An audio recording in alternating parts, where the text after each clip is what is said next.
आज हम लोग बात करने वाले हैं बॉलीवुड की सुप्रसिद्ध अभिनेत्री डिम्पल कपाड़िया जी की। और दोस्तों आज है डिम्पल कपाड़िया जी की जन्मदिन और आज वे 64 साल की हो गई है। तो आज हम लोग डिम्पल कपाड़िया जी की जन्मदिन स्पेशल में डिम्पल कपाड़िया जी से जुड़ी कुछ ऐसी रोचक बातें आप लोगों को बताने वाले हैं जिसके बारे में बहुत ही कम लोग जानते हैं। तो चलिए दोस्तों वीडियो स्टार्ट करते हैं। 8 जून 1957 को जन्मी डिम्पल कपाड़िया के पिता चुन्नी भाई कपाड़िया बेहद अमीर व्यक्ति थे।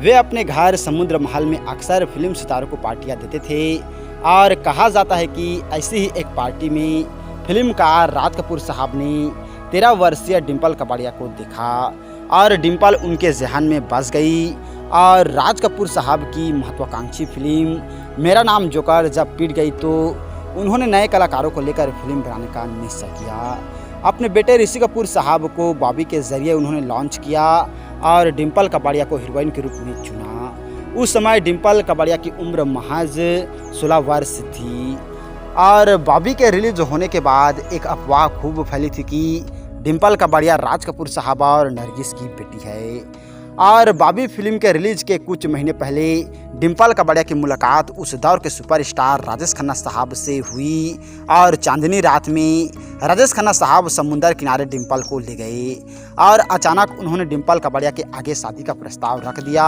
और राजेश खन्ना साहब के आकर्षण में बंधी डिम्पल कपाड़िया मात्र 16 वर्ष की थी और उन्हें कुछ समझ नहीं आया। सब सपने जैसा लगा और तुरंत उन्होंने हाँ कर दिया। और डिम्पल कपाड़िया से राजेश खन्ना साहब उम्र में लगभग 15 वर्ष बड़े थे और राजेश खन्ना साहब और डिम्पल कपाड़िया की शादी की चर्चा जो है वो खूब हुई थी और दोनों की शादी की एक छोटी फिल्म बनाई गई और देश भर के सिनेमा घरों में दिखाई गई। और डिम्पल कपाड़िया राजेश खन्ना साहब की फैन थी और स्कूल बंद कर काका की फिल्में देखती थी। कहा जाता है कि बॉबी बनने के दौरान डिम्पल कपाड़िया और ऋषि कपूर साहब एक दूसरे के प्रति आकर्षित हुए थे, लेकिन अचानक डिम्पल ने काका से शादी कर ली। राजेश खन्ना साहब से शादी के बाद डिम्पल कपाड़िया की बॉबी रिलीज हुई और इस फिल्म ने बॉक्स ऑफिस पर सारे रिकॉर्ड ध्वस्त कर दिए। रातों रात डिम्पल कपाड़िया सुपरस्टार बन गई और युवा लड़के डिम्पल के दीवाने हो गए। और शादी कर चुकी डिम्पल को उम्मीद नहीं थी कि बॉबी इतनी बड़ी कामयाबी हासिल करेगी, लेकिन तब तक वे शादी कर चुकी थी और उनके पति राजेश खन्ना ने शर्त रख दी थी कि शादी के बाद वे फिल्में नहीं करेंगी। डिम्पल काम करनी चाहती थी और संभव है कि यही से दोनों की अनबन की शुरुआत हुई। बॉबी के दौरान डिम्पल कपाड़िया अभिनय करना नहीं जानती थी और उनकी राज कपूर ने काफ़ी मदद भी की थी। बॉबी के लिए डिम्पल कपाड़िया को फिल्म फेयर अवार्ड भी मिला था और राजेश खन्ना साहब और डिम्पल के बीच अनबन की खबरें तब फिल्म पत्रिकाओं में सुर्खियों में हुआ करती थी। एक बार डिम्पल कपाड़िया ने अपनी 2 बेटियों ट्विंकल और रिंकी के साथ राजेश खन्ना साहब घर छोड़ने का निर्णय लिया था। तब राज कपूर साहब के कहने पर ही उन्होंने अपना इरादा बदला। जब पानी सिर के ऊपर आ गया तब डिम्पल ने राजेश खन्ना साहब का घर छोड़ दिया और डिम्पल को साइन करने के लिए निर्माताओं की भीड़ लग गई। जी हाँ दोस्तों, बॉबी के 11 वर्ष बाद 1984 में डिम्पल कपाड़िया की दूसरी फिल्म जख्मी शेर प्रदर्शित हुई और इस फिल्म में डिम्पल के हीरो थे राजेश खन्ना के खास दोस्त जितेंद्र। और वैसे आपसी के बाद डिम्पल जी ने सबसे पहले रमेश सिप्पी की सागर साइन की थी।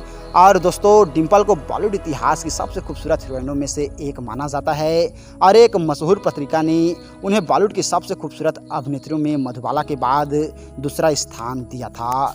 और डिम्पल जी ने सागर, जाबाज, जख्मी औरत जैसी फिल्मों में बिंदास दृश्य किए जो उस दौर में बड़ी बात मानी गई। और जाबाज के लिए उन्हें एक अंतरंग दृश्य अनिल कपूर के साथ करना था। और दोस्तों अनिल कपूर के शरीर पर ढेर सारे बाल देख डिम्पल ने कहा था कि इन्हें नई के पास ले जाओ। यह बात अनिल कपूर को चुभ गई थी। यूँ तो दोस्तों और डिम्पल कपाड़िया जी की ऐसी बहुत सारी अनसुनी बातें हैं जिसके बारे में बहुत ही कम लोग जानते हैं। आइए और कुछ डिम्पल कपाड़िया जी से जुड़ी कुछ अनसुनी बातें जो है मैं आप लोगों को बताता हूँ। दोस्तों जहां एक और डिम्पल जी बंटवारा जैसी फिल्मों में धर्मेंद्र की हीरोइन थी तो दूसरी ओर वे धर्मेंद्र के बेटे सनी देओल की अर्जुन मंजिल मंजिल जैसी फिल्मों में हीरोइन रही। और अलग होने के बाद डिम्पल कपाड़िया और राजेश खन्ना के बीच कड़वाहट कम हुई और राजेश खन्ना साहब ने जब लोकसभा चुनाव लड़ा तो डिम्पल ने उनका प्रचार किया। और दोस्तों यूँ तो डिम्पल कपाड़िया जी के बारे में से बहुत सारे अनसुनी बातें हैं जो मैं बताऊं तो वीडियो बहुत ज़्यादा लंबी हो जाएगी। तो दोस्तों आप लोगों को डिम्पल कपाड़िया जी से जुड़ी ये अनसुनी बातें जो है वो कैसा लगा हमें कमेंट करके ज़रूर बताइएगा। और आज है मशहूर अभिनेत्री डिम्पल कपाड़िया जी की जन्मदिन, तो हम लोगों की तरफ से डिम्पल कपाड़िया जी को जन्मदिन की बहुत बहुत बधाई। और आप जहाँ भी रहें खुश रहें, आबाद रहें, हम लोगों की यही दुआ है। तो और ऐसे ही जानकारी के लिए अगर अभी तक आप लोगों ने हमारे चैनल को सब्सक्राइब नहीं किए हैं तो प्लीज़ दोस्तों हमारा चैनल ज़रूर सब्सक्राइब कीजिएगा। और वीडियो को अभी तक लाइक नहीं किए हैं तो लाइक कीजिएगा, शेयर कीजिएगा। थैंक यू दोस्तों हमारे वीडियो वॉचिंग करने के लिए।